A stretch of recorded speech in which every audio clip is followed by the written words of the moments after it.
आधी रात को लगी भूख। सुनीता को खाना बनाना बहुत पसंद था, जिस कारण हमेशा ससुराल वाले उसकी बहुत तारीफ करते थे। सास प्रतिभा तो सुनीता को अपनी बहू नहीं बेटी माना करती थी। ससुर भी खाने की बहुत तारीफ किया करते थे। सुनीता का पति मनीष, वो तो उसकी तारीफ करते नहीं रुकता।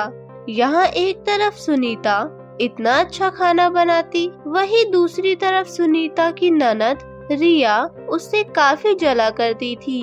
हर वक्त अपनी भाभी की तारीफ सुनकर रिया बहुत ज्यादा परेशान आ गई थी।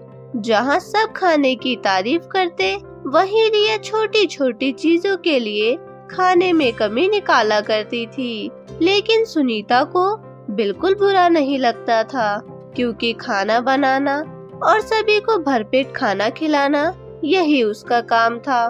तो ऐसे ही एक दिन सुनीता आज भी कुछ स्वादिष्ट और अच्छा सा नाश्ता बनाती है। हाँ हाँ बहू, बता आज क्या है। सुबह उठते ही बस ये सोचती हूँ कि कब मुझे मेरी बहू के हाथ का खाना नसीब हो। अरे माँ जी, आज मैंने आपकी फेवरेट दही बल्ले बनाई है। अरे वाह, क्या बात है। भगवान करे मेरी उम्र भी तुझे लग जाए। मुझे कल से ही दही बल्ले खाने का बहुत मन कर रहा था और आज तूने बना दिया। ये देखकर मुझे बहुत खुशी हुई। सास के साथ सभी ने बहुत मजे लेकर दही बल्ले खाए, लेकिन वही रिया कहती है, क्या भाभी, दही बल्ले तो खट्टी मीठी चटपटी अच्छी लगती है, पर आपने तो इसमें मसाला ही नहीं डाला। ऐसा लग रहा है खाली दही खा रही हूँ मैं। कैसी बात कर रही है रिया, इतना अच्छा तो बनाया है बहू ने, तू इसमें भी कमी निकाल रही है। मेरा तो बस मन कर रहा है कि मैं खाती रहूं। कोई बात नहीं माँ जी। रिया, तुम बताओ तुम्हें क्या खाना है, मैं अभी बना दूंगी। नहीं नहीं, रहने दो, मैं ऑफिस जाकर कुछ भी खा लूंगी। इस घर में तो सुबह का नाश्ता भी ढंग से नहीं मिलता। और प्रिया गुस्से से पैर पटकती हुई वहाँ से चली जाती है। रात का खाना खाने के बाद सभी अपने कमरे में जाकर सो जाते हैं। सुनीता, सच में आज की पनीर की सब्जी बहुत अच्छी थी। अगर बच गई हो तो मेरे लिए रख देना, मैं कल भी वही खा लूँगा। अगर आपको वो सब्जी इतनी अच्छी लगी तो मैं आपके लिए दोबारा बना दूंगी। रात की सब्जी खाने की कोई जरूरत नहीं है। रात के 2 बज रहे थे। सभी अपने कमरे में आराम से सो रहे थे, लेकिन वही रिया अपने कमरे में करवटें बदल रही थी। उसे नींद नहीं आ रही थी, और नींद न आने का कारण था उसकी जोरदार भूख। 9 बजे ही तो खाना खाया है मैंने, मुझे इतनी तेज भूख क्यों लग रही है, क्या करूं?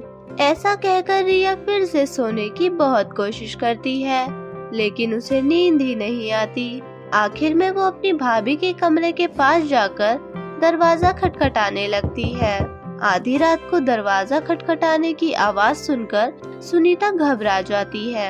हाँ रिया, बोलो क्या हुआ, तुम ठीक तो हो ना? हाँ हाँ भाभी, सब ठीक है। वो बस मुझे थोड़ी सी भूख लग रही थी। क्या इतनी रात में तुम्हें भूख लग रही है? क्या तुमने पेट भरकर खाना नहीं खाया था? भाभी, मैंने खाना खाया था, पर अभी मुझे बहुत तेज भूख लग रही है। क्या आप मेरे लिए कुछ बना दोगी? हाँ बोलो, अब तुम्हें भूख लगी है तो मैं तुम्हारे लिए कुछ बना ही दूंगी।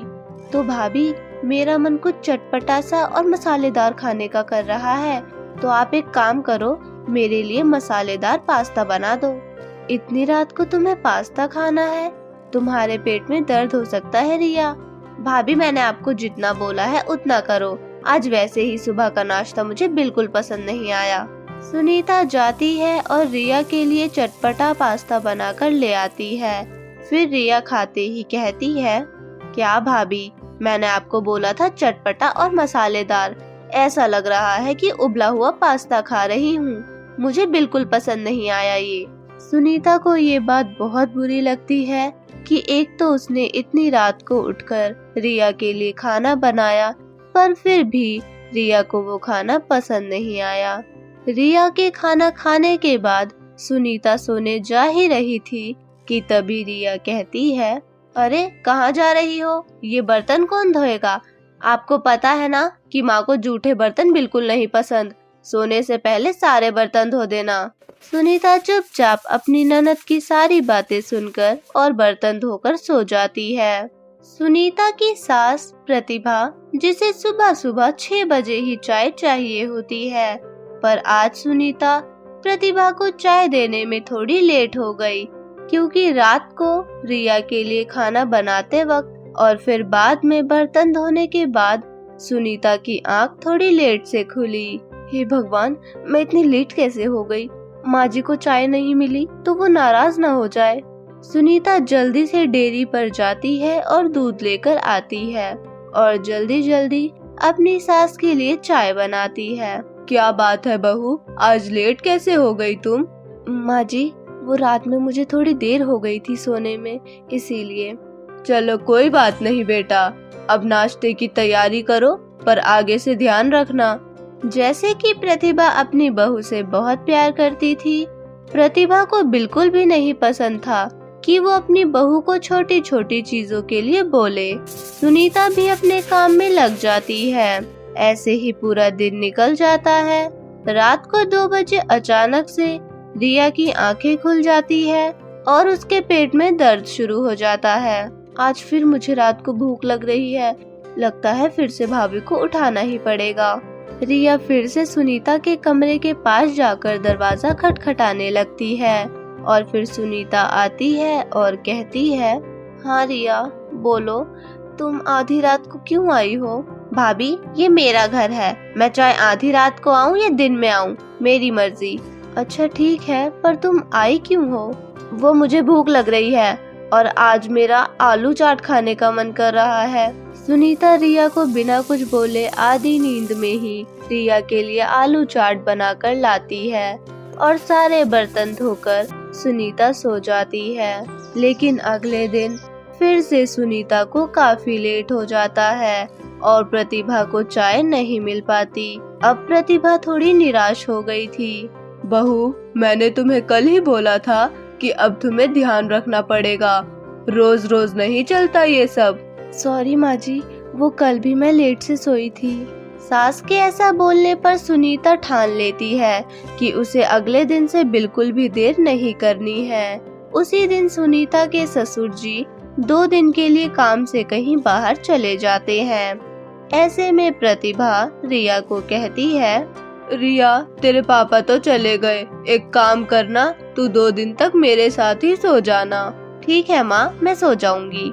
और इस तरह रात को प्रतिभा और रिया दोनों ही सो जाते हैं। लेकिन फिर से रिया को नींद नहीं आती, वो भी भूख के कारण। जैसे ही रिया भाभी के पास जाने के लिए कमरे का दरवाजा खटखटाती है तो इस आवाज से प्रतिभा भी उठ जाती है और अपने कमरे से ही छुपकर देखने लगती है कि आखिर आधी रात को रिया अपनी भाभी के कमरे में क्यों गई है। और हर बार की तरह रिया के भूख लगने के कारण से सुनीता अपनी आधी अधूरी नींद में उठकर उसके लिए कुछ न कुछ बनाने लग जाती है। और तब प्रतिभा को समझ आता है कि सुनीता 2 दिन से लेट क्यों उठ रही है। और जब सुनीता अगले दिन भी लेट हो जाती है तब प्रतिभा उसके कमरे में जाकर कहती है, सुनीता बेटा, जल्दी उठ जाओ, मेरी चाय का समय हो गया है। सुनीता देखती है कि सुबह के 7:30 बज चुके हैं। वो घबराहट में उठती है, लेकिन उठते ही उसे बहुत तेज चक्कर आने लगते हैं और वो वहीं पर बेहोश होकर गिर जाती है। ये देखकर प्रतिभा बहुत ज्यादा घबरा जाती है। वो जल्दी से डॉक्टर को बुलाती है और डॉक्टर के कहने से पता चलता है कि रात को पूरी नींद ना लेने के कारण सुनीता को हल्का बुखार और सर में दर्द है। इसी कारण वो बेहोश हो गई थी। और अब प्रतिभा को सारी वजह पता चल चुकी थी, जिस पर प्रतिभा कहती है, सुनीता बेटा, तुम एक काम करो, तुम 1 हफ्ते के लिए मायके चली जाओ, वहाँ पर आराम कर लेना। जब ठीक हो जाओगी तो आराम से आना। पर माँ जी, आपको सुबह की चाय और खाना कौन देगा? रिया है ना बेटा, वो मुझे चाय और खाना दोनों ही दे देगी। ठीक है माँ जी, मैं आज ही चली जाती हूँ, आप अपना ध्यान रखिएगा। ऐसा कहकर प्रतिभा अपने कमरे में चली जाती है और सुनीता भी अपने मायके के लिए निकल जाती है। अब जैसा कि सुनीता अपने मायके चली गई तो सारी जिम्मेदारी रिया पर आ गई और हर बार की तरह रिया को आज भी आधी रात को भूख लग जाती है। पर आज उसकी भाभी ना होने के कारण रिया सोचती है कि क्यों ना वो अपने भूख के बारे में अपनी माँ को ही बोल दे। माँ सुनो ना, माँ मुझे बहुत तेज भूख लग रही है, कुछ खाने को बना दो। अरे रिया, तुझे पता तो है कि मुझे रात में नींद बहुत कम आती है। एक बारी उठ जाऊं तो नींद ही नहीं आती, दवाई खाकर सोना पड़ता है और तू मेरी नींद खराब कर रही है। मुझ में इतनी हिम्मत नहीं है कि मैं तेरे लिए खाना बनाऊं। प्रतिभा के ऐसा कहने पर रिया को समझ नहीं आता कि वो क्या करे। आखिर में जाकर रिया को ही अपने लिए कुछ बनाना पड़ा। खाना खाने के बाद वो सोने आ रही होती है, तभी प्रतिभा कहती है, तूने कुछ बनाया है क्या? हाँ माँ, मैंने मैगी बनाई थी। तो वो जूठे बर्तन कौन धोएगा? तुझे पता है ना, मुझे जूठे बर्तन बिल्कुल नहीं पसंद। जा उसे धो और फिर सो जाना। रिया को बहुत गुस्सा आता है, पर फिर भी वो गुस्से में सारे बर्तन धोती है और सो जाती है। लेकिन अगले दिन वो 10 बजे उठती है और जब प्रतिभा के कहने पर वो उठती है और चाय बनाने के लिए डेयरी पर दूध लेने जाती है तो डेयरी ही बंद हो जाती है और इस कारण प्रतिभा को उसकी सुबह की चाय नहीं मिल पाती। प्रतिभा बहुत गुस्सा हो जाती है। अब चाय तो दी नहीं, खाना भी नहीं देगी क्या? और अपने भाई को भी भूखा ही मारना है क्या? बहू एक दिन मायके क्या चली गई, तुझसे तो एक काम नहीं हो रहा। रिया किचन में जाती है, उसे कुछ समझ नहीं आता कि उसे क्या बनाना चाहिए और नींद में ही वो खिचड़ी बना देती है और अपनी माँ को खाना खाने के लिए दे देती है। ये क्या बीमारों वाला खाना लेकर आई है? मुझे ये सब खाने की आदत नहीं। मेरी बहू कितना अच्छा अच्छा खाना बनाती थी। जा अच्छा सा कुछ बना कर ला।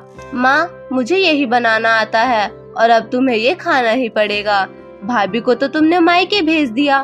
खाना बनाने के बाद रिया घर के सारे काम करती है। रात तक वो बहुत ज्यादा थक जाती है और फिर अपनी माँ से कहती है, माँ अब भाभी को बुला लो, अब मुझसे ये सब नहीं हो सकता।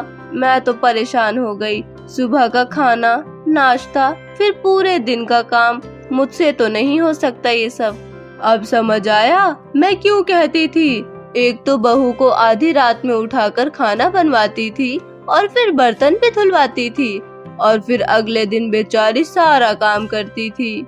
हाँ माँ मैं समझ गई। अब मैं भाभी के साथ काम में हाथ बटाऊंगी और अगर मुझे रात को भूख लगी तो खुद जाकर बनाऊंगी, पर भाभी को बिल्कुल परेशान नहीं करूंगी।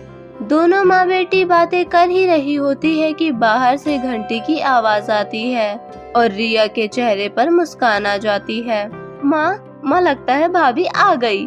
रिया खुश हो जाती है और दरवाजा खोलती है और अपनी भाभी को देखकर बहुत ज्यादा खुश हो जाती है और सारी गलतियों के लिए अपनी भाभी को सॉरी बोलती है। भाभी और ननद का रिश्ता बहुत ज्यादा अच्छा हो जाता है।